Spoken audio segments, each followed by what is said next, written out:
I've been involved with historical reenactment for something like a third of my life now. I think it's an extraordinary hobby. It's not only taught me so much about history, but it's introduced me to countless amazing people and has genuinely improved my life in ways that I could go on about for hours.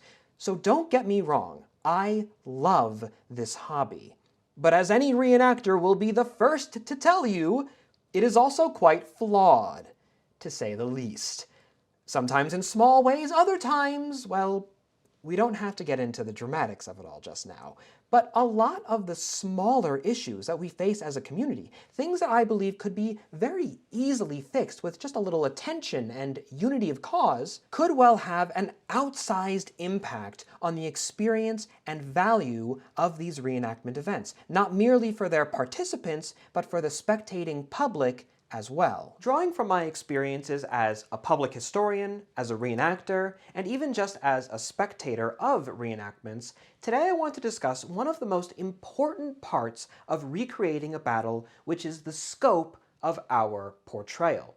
In particular, I want to discuss the size and length of these reenactment events, how these two structural elements can either make or break an event, and what event organizers can do, again on a structural level, to easily and massively improve upon any military-based reenactment event. Now, this video is made in support of The Native Oak, where we promote the study of history and donate 1/10 of all our profits to charitable causes. Remember to visit nativeoak.org, especially this Monday the 1st, when my debut historical fiction horror thriller novel, The Corpse War of 1793, is finally released. Now, this video has also been very generously sponsored by FlexiSpot, and if you are in the market for a new standing desk or an office chair, stick around for a brief message on their behalf. Look at this thing. It's old, it's springy, it's literally falling apart at the seams. Can you imagine writing an entire book very nearly in this thing? Because, oh boy, I sure can. That is, of course, until FlexiSpot sent me this, the C7 ergonomic office chair. It is an utter miracle of comfort, adjustability, and ergonomicism.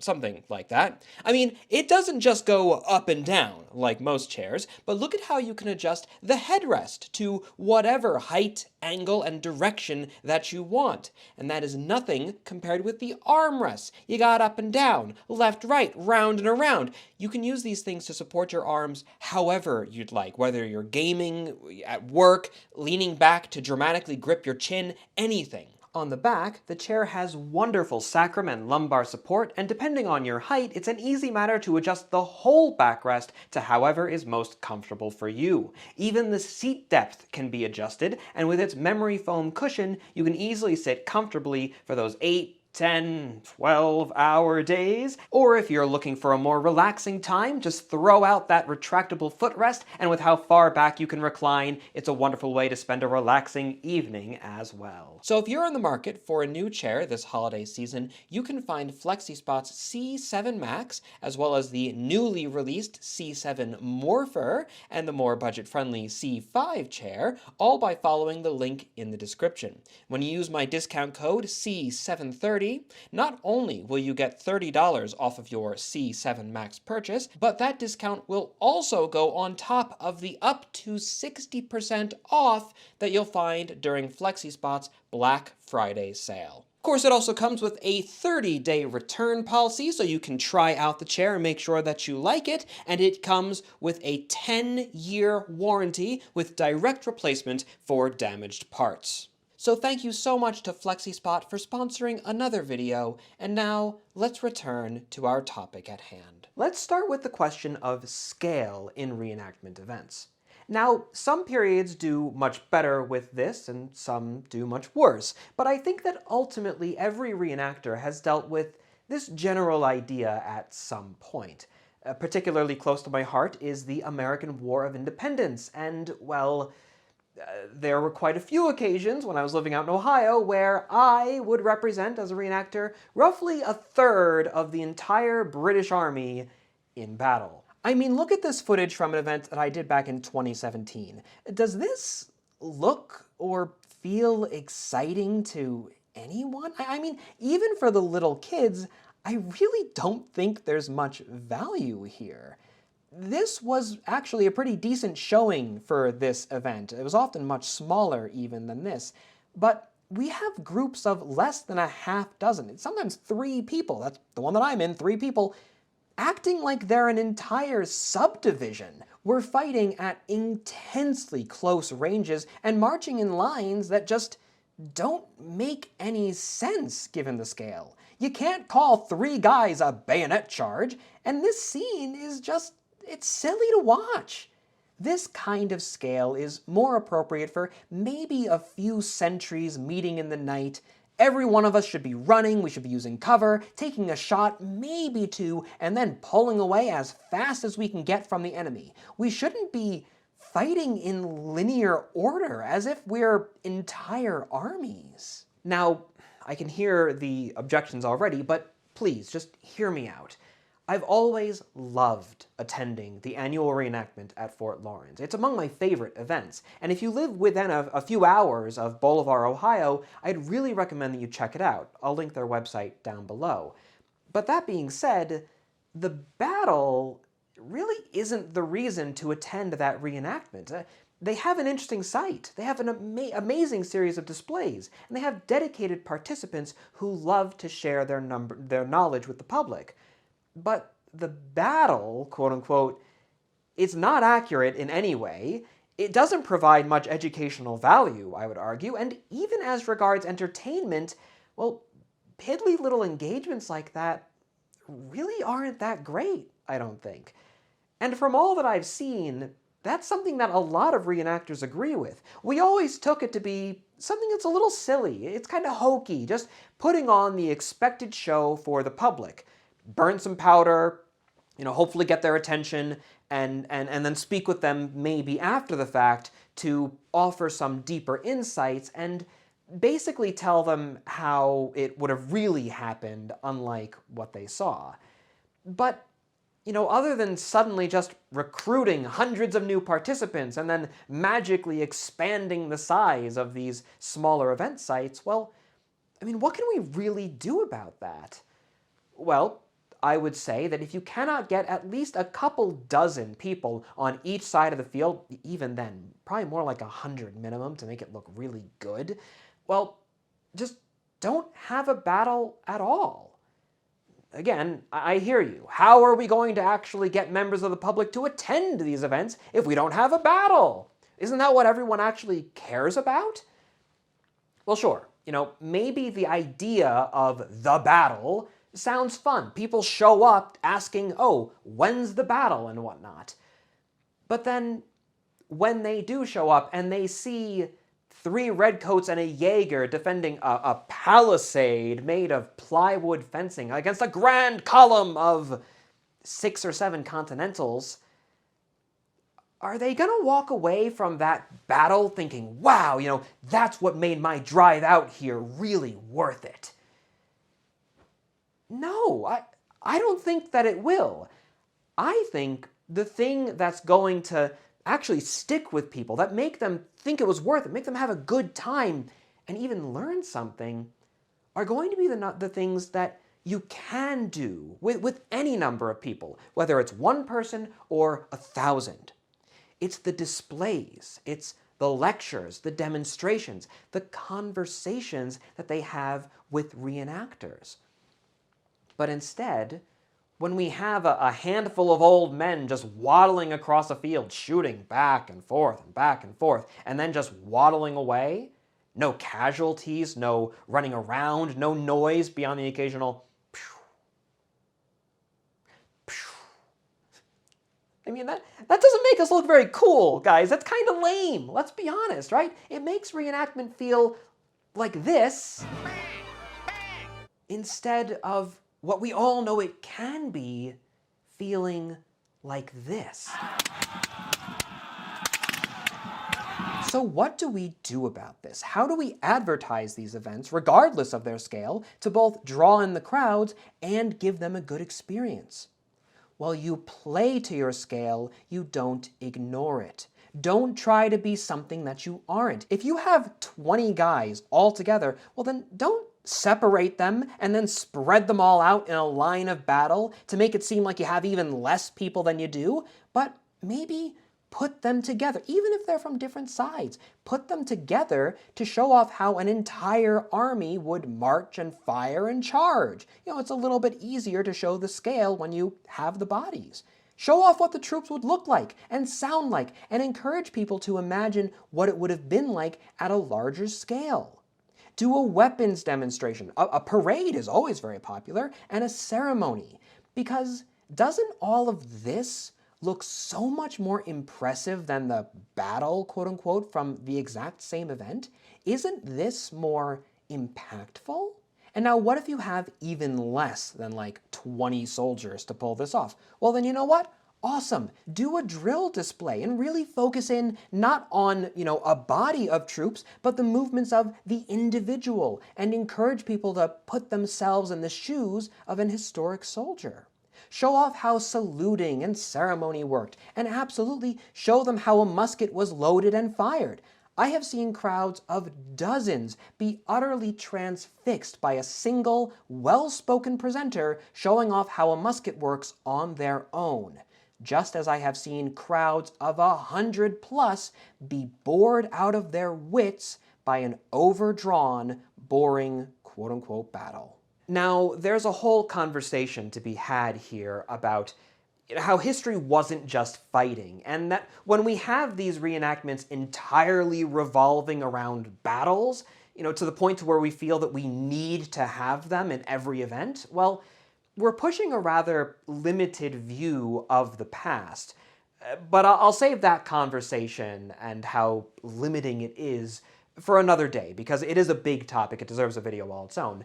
But suffice to say for now that while it always helps, yes, I agree, to have some people shooting something to draw the crowds in, overall, I don't believe that you need a battle to have a good event. I've seen demonstrations of historic shoe polishers, of printing presses, surgeons and physicians. Laundresses is a massively interesting one when you have people portraying that. Even, of course, surveyors and geographers, which have all performed extraordinarily well, drawing in massive crowds, not just of, other reenactors, other history nerds who are super into the nitty-gritty, but members of the general public as well. So in short, don't just focus on drawing in the crowds, but focus on giving them an experience when they are there that makes them really want to come back, to go and tell their friends about how interesting it was, how much they learned. That's how we get new members. That's how we make reenactment feel not just like a hobby for weirdo old guys playing with their guns, but a serious academic pursuit. Play to your scale, not in spite of it. Stop having a battle with less than 50 people on a football pitch. It just doesn't work. Next, we have the consideration of length. How long are these battles taking place? Now, this is closely tied to scale, of course, as with more people, you can do more and have your events feel more quick and sharp for it. But on the other hand, if you have too few people and try to do too much, it will just drag on forever. But unfortunately, whenever I am a spectator to one of these events, more often than not, I feel like they are doing just that. They go on and on and on.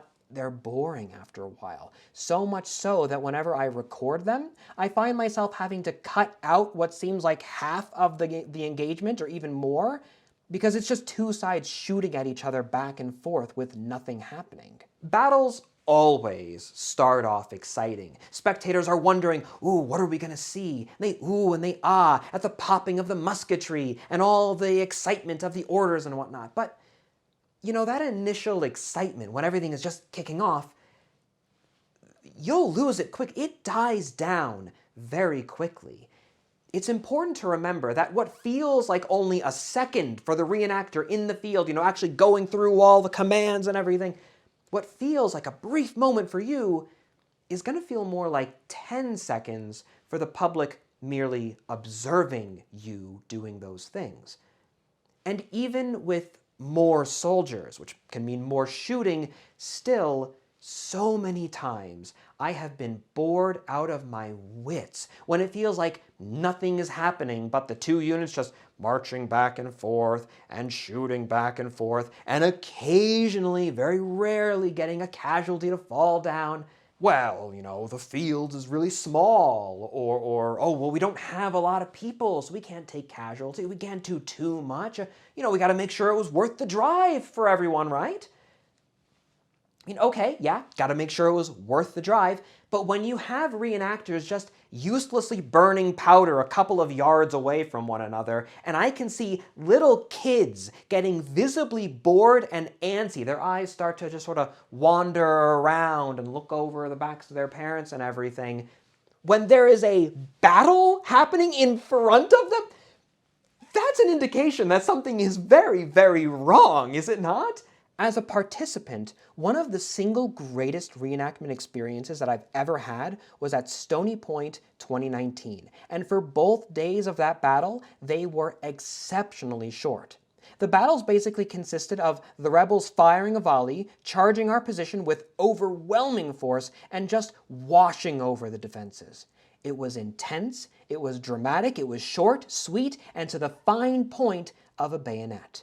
My memories of that event have stayed with me so strong and so fresh. I still hear people talk about how amazing Stony Point 2019 was.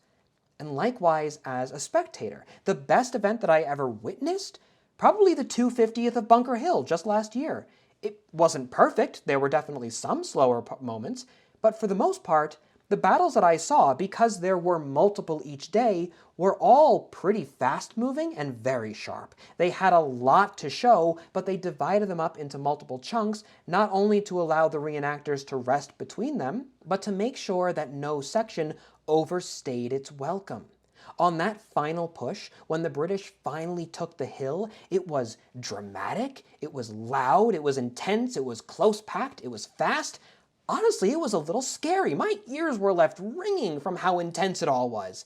And it was so memorable as a result. Everyone that I've met who was at that event, spectator or participant, agreed that, wow, that was really something. Now, unfortunately, events like that are the minority. What I don't remember are the 40-minute-long snooze fest where I got my money's worth, the drive was worth it to the event, getting to, blast a bunch of powder and whatnot. Maybe I'll remember, specific moments within those battles, but it's always amidst a sea of just sameness, right? Nothing really happening, just shooting the musket back and forth. And it's always worse at that for the spectators because, I've reviewed like GoPro footage that I've shot before, first person in battles. And while some moments will feel really intense to me in the moment because I'm actually there, I'm going through the motions, when I then look back on the footage after the fact, it doesn't feel anywhere near that exciting. For the people who actually matter in all of this, which is the spectators. One particular offender that stands in my mind for this was an event that I attended at Old Fort Niagara. Again, wonderful sight, extraordinary interpretation staff, even a great battlefield for reenactments, and that was a fun event overall. It was well put on. But my God, was the last battle that I saw there just way too long. So much so that even when they had a large number of participants on a fairly small field, which should be a recipe for an exciting, a great event, it wasn't. As I was standing there watching, my arms were getting sore from holding up the camera. I was just begging them, please just storm the enemy's works already, because realistically, if you are going up against an enemy that is, in a fortified position, you probably want to fire once or twice and then close in with bayonets, get in there and make it happen. But instead, they were just standing there for like literally a half hour plus, just shooting back and forth, and it was so dull. From my footage at the event, I had to cut something like half of it to make it digestible. And even then, I found a lot of people agreed with me after the fact. It was a great event overall, but the battle overstayed its welcome. Again, If a group of little boys with their toy muskets who started the battle by cheering and shouting out random commands they had learned and pretending to shoot at it and everything, if those kids are getting bored, you're doing something really wrong. So my fix for this one? It's fairly easy. Keep it short. Keep it simple and keep it straightforward. One side has a defensive position, the other marches on, fires a volley, charges, and then either breaks to the enemy fire or carries the field. Or maybe two sides meet in a sudden clash. One outflanks the other, a charge, and done. Have it be loud, have it be intense, have it be quick, have it feel like it was over in just the blink of an eye, right? Not only will that make a much more stark impression that leaves people wanting to see more, thinking, wow, that was really cool. I wish I could get more of this. As opposed to, well, the exact opposite. And you know, at the end of the day, it'll probably be more authentic for all of that as well. Now, obviously, if you have a larger field and more reenactors, well, then you can have more things happen lasting longer that will still feel like it was a shorter event overall, right? Like, it depends on the circumstances. I'm not saying that every reenactment has to be like 10 minutes tops. It depends on the individual circumstances. But my point is, right, is that there should never be a situation where practically, effectively, nothing new is happening, and two sides are just shooting back and forth as if according to a script, as if it feels according to a script, just right up against one another with no drama whatsoever. And you know what else, right, is if we do have these battles be shorter, more pitched, more, shall we say, just intense, well, that allows us then, instead of having just one massive battle at the end of the day, to instead have numerous engagements throughout the day. More opportunities for interesting and variable scenarios. More opportunities to the public to see what they want to see. And plenty of opportunities still for the reenactors to burn through plenty of powder if that's what they're after. And you know what as well is when the reenactors have more energy because there's more space between these sharper, shorter engagements, well then they're going to be better actors as well. They're not going to be trying desperately to get across the field because they've been out there in the heat for like 45 minutes. But instead, they're going to be shouting out the commands with more, more excitement. They're going to be cheering as they charge. They're moving with greater alacrity, greater zeal, which is so indicative of a soldier of the 18th century, or so desirable, you might say, in a soldier of the 18th century, and other time periods as well. And you know what else is when the reenactors know that there is going to be another battle, another chance to play in just like, 2 or 3 hours time, they're probably going to be more keen on taking hits in the battle as well, which makes it, as we all know, much more exciting for members of the public. Ultimately, I would rather have 3 small, memorable skirmishes instead of one long and forgettable battle. Reenactment is a unique and extraordinary hobby. It has changed my life for the better, and I believe it is, when used properly, uniquely placed in our world to do some real good. But still, it is not without its flaws. As any reenactor would tell you, a lot of those flaws run really deep, and it's always an uphill battle to try and improve this hobby.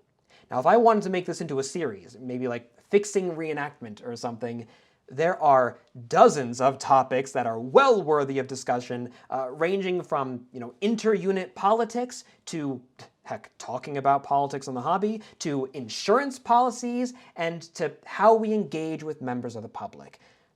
My goodness, I have horror stories about this hobby you have no idea. But for this video, while the concerns that I've mentioned are ultimately fairly simple ones in comparison, I also think that they would be relatively simple to solve and have a really big impact. You don't even need the majority of reenactors themselves to agree outright, like maybe you do with uniform or grooming standards, but these are structural changes that work from the top down. Then, if ultimately the end result of it all becomes better events, well then I think the results would speak for themselves.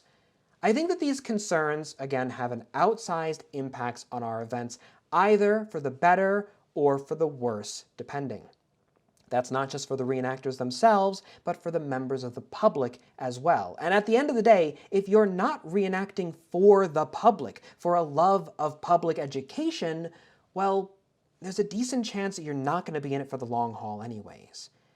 And sure, these sorts of fixes to how exactly we conduct the battle events, it's not going to teach those guys to not be creepy with kids, or improve the quality of everyone's stitching, or get them to finally shave for once. But it can certainly make our events better overall when we think in terms of what we can do effectively rather than what we feel we need to do no matter what. Like I said, focus on making a memorable, educational, enjoyable experience more so than one that was worth the drive. Focus on the experience of the crowds that you do have rather than trying to capture a wider audience with something that you don't have, and everyone will benefit for it, in the long term at least. And I know that we as reenactors, we should at least have an eye for the long term, right? We're portraying history, whatever. If you are a member of one of these organizations, well, I'd say maybe bring up some of these more structural concerns. Try to think more about how an event is designed and what it's intended to look like, and how that affects the experiences of everyone involved with it, including the spectators. Think about whether it will all work well with the event's stated intent. It could be a great opportunity, I think, for us all to learn from one another's both fresh perspectives and tried experiences, and help us to improve how we are portraying these military events and honoring the sacrifices of the past. So thank you all for watching. Remember that my debut novel is set for release this Monday. I'm very excited for it. I have worked on the thing for something like 2 years or so now, a little over in fact. No AI in it. Over 20 pieces of original artwork from Falcon's Fighter Tales are inside, and it should feel, overall, like a product like it came right out of the 18th century, except for the binding. Binding will be modern. All of the text and all the designs, very 18th century feeling.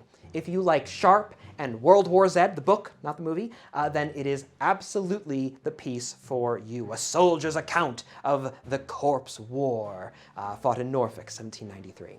It's a very important project for me for a lot of different reasons, and I appreciate so much the support and the excitement that you've all shown for it. You will find that book on the time, first and foremost, at nativeoak.org. And until the next time, my dear viewer, I am, and I hope I shall ever remain, your most humble and obedient of servants.